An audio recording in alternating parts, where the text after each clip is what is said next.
We are happy to be joined right now by Farley Dakan, Managing Director of Mackinac Partners. Farley, thank you for being with us today. Thank you for having me. Thank you. Great to see you. You were on a panel when we were talking about all about the falling energy costs, the oil prices.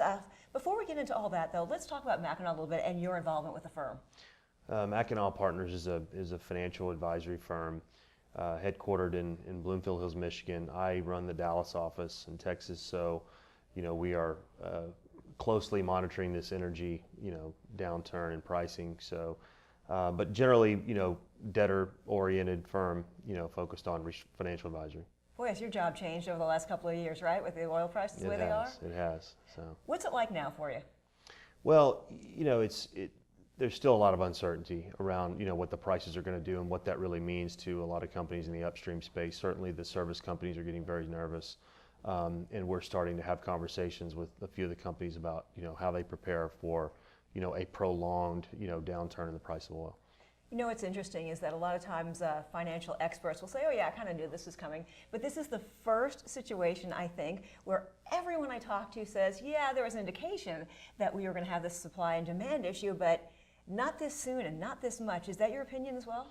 Well, I think that the fall was dramatic. I mean, to go from $100 to $110 a barrel down to 40 in a span of about 6 months was pretty dramatic and caught people off guard. And so it makes, with it happening that quick, it makes a lot of projects that were in process uneconomic. So I think that's got a lot of people nervous. And in Texas and across the country, the consumer's happy. You drive up to the gas pump and the prices are awesome. But in Texas, the corporations have got to be just so worried right now. Right. It's such a double-edged sword because it's actually a good thing for consumers. It's I think people phrase it as the biggest tax cut for the consumer, which is a great thing. But I think that people that were undisciplined in their capital structures in the upstream space, that's who it will affect. So how do you stabilize this? It's a supply and demand issue. So how do you handle it? Well, I think that companies should be more mindful of looking at the swings in commodity pricings and that they can happen quickly, and how you properly hedge for those things, and how you analyze CapEx going forward. I don't know that anybody can ever really in a commodity-based business like that totally prepare for such a wild swing. So, but it's all about just keeping your liquidity at a level where you feel like that you can withstand certain shocks to the system.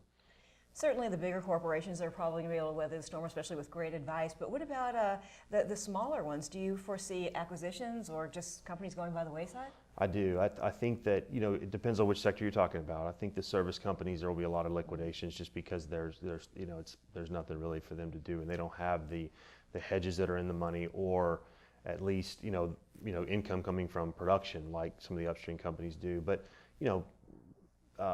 good balance sheets will survive and be able to consolidate and acquire assets on the cheap.